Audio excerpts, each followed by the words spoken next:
I am speaking to Joel Harper-Jackson, who recently performed as Charlie Price in the UK tour of Kinky Boots.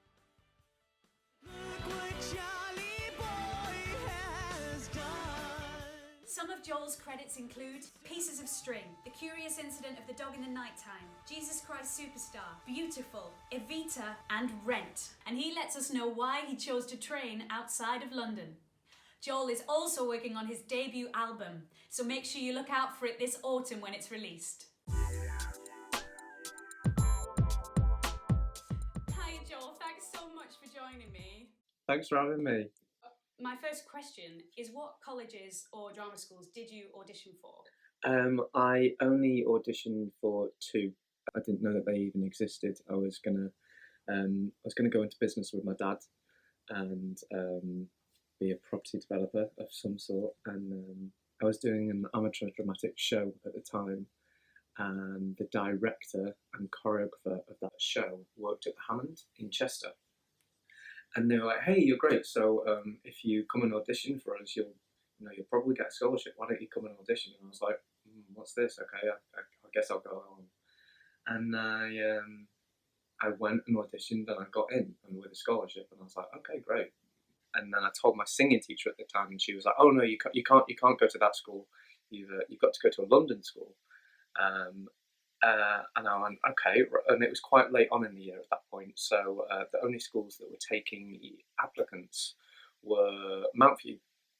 So I went down, I auditioned, I got in. However, they'd given away all their funding, and because I didn't really come from a very affluent family, going down there was not an option. So I decided to go to the Hammond and just see what that was like. And it's so interesting that people thought then specifically that you had to go to London and that was the only way, where we're learning now that there's so many brilliant schools outside of London and that there's a huge scene elsewhere. Manchester is thriving, Birmingham, Leeds, everywhere. There's so much theatre, and there's more schools obviously popped up since we went to drama school. I mean, of course, but I've now moved to Manchester. Yeah. Part of that was because I didn't want to buy into the fact that you can only be successful and you can only be a working actor if you live in London. I just didn't like that I had to conform to that, and I didn't enjoy. I'll be honest, I didn't really enjoy my life in London. I found it very stressful. It was a very stressful place, and especially because I didn't train there and I didn't have any friends down there initially. I found it very lonely because I didn't have my network of people down there. I kind of went down there and had to start again.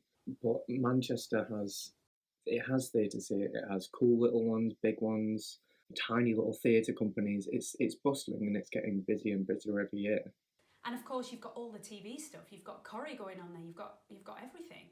Everything is now filmed here. Like my friend works in the art department. She's done Peaky Blinders. That's filmed literally around the corner. The Stranger that was on Netflix, she worked on that as well, and it was literally filmed in my apartment building.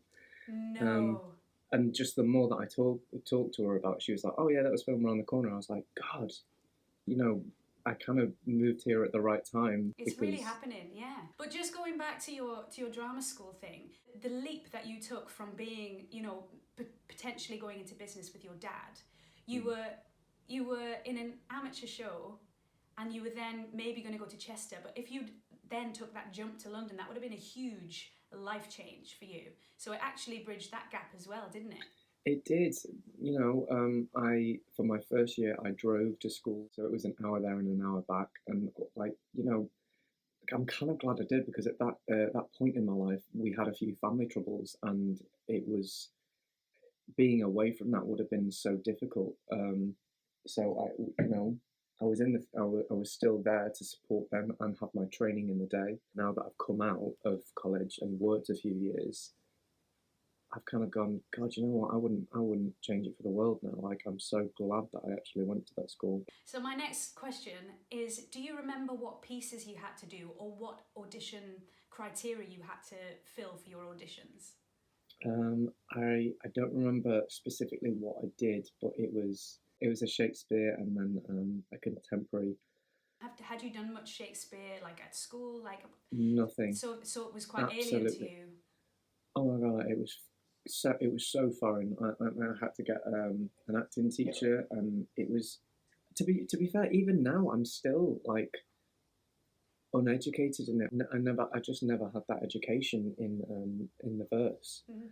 And I think I've done a couple of monologues since, and I've kind of like gone into it, and I go, right, okay, I understand it now, and it's much clearer. And once you get a flow for it, it's like a song. It was quite challenging learning that.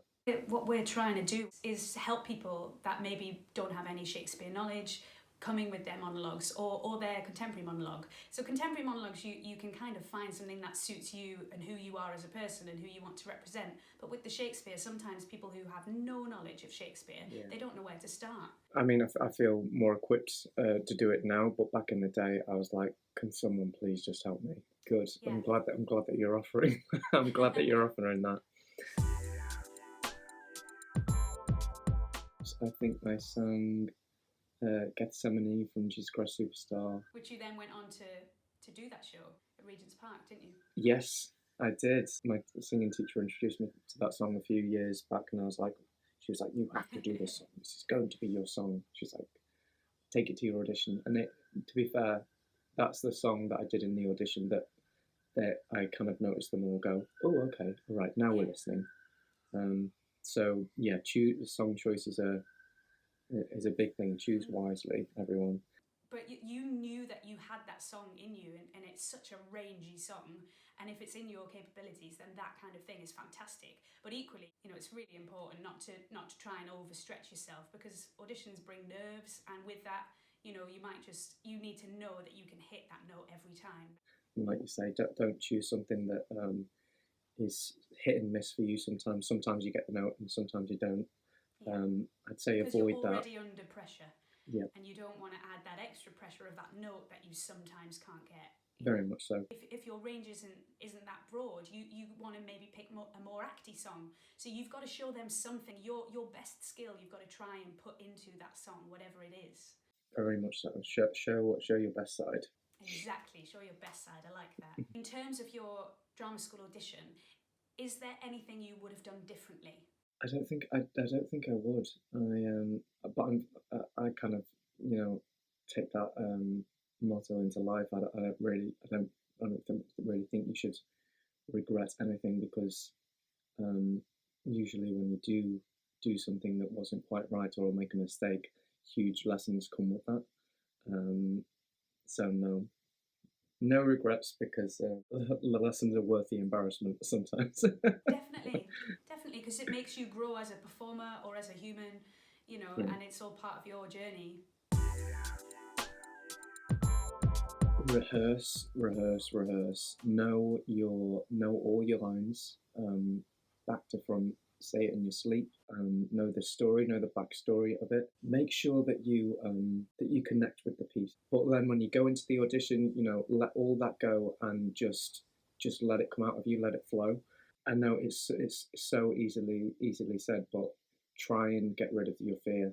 Do whatever you can to just relax. So if you can do anything like relaxation techniques, whether it's listening to a lovely piece of music, the thing that I do before I go into audition is I go, we are simply playing now. We get to play for a living. I'm not saving a life. I'm not, the leader of worlds. This is simply a play, an act. We're having fun. So simply go in and do that. Like, stop putting so much pressure on yourself to be perfect and to be wonderful. And when you do that, that's when they all see you at your best. And then for drama school, when you're in there, find out what you want to do, not what you are being told to do. You need to find what area of this industry you love, focus on that, and then put all your energies and efforts into making that happen. We are all very much on different paths in this career. So make sure you find yours, stick to it, and don't let other people tell you otherwise. And my final question is, if you could hear the drama school stories from any actor, who would it be? I mean, I don't think he actually went to drama school, did he? But I think he started in rep. But simply because I'm obsessed with him, and I think he's just so fantastic and funny and marvellous. It's Serene McKellen. He had to have started somewhere and learnt on the job. Yeah, I mean, I just think he's fascinating. Even just funny stories of, you know, what he's got up to because he's so eccentric and naughty. I just think he's my cup of tea. Like you say, he didn't stick to anyone else's path. No one told him how to be or whatever. Like, he is his own person, as we all know. Very much so. That's the thing with him. It's not just the acting. You know, he's paved the way for many young gay actors, and that for me resonates with me. And he's just great. Yeah, he's just agreed. a proper good lad. Oh, Joel, thank you so much for your time and for your brilliant advice and stories. Oh, thank you. No, it's a pleasure. If you like this video, please hit the like button. If you loved it, hit the subscribe button. If you want to get in touch with us, leave us a message in the comments down below or contact us on any of our social media channels. We're Chiron Audition Prep.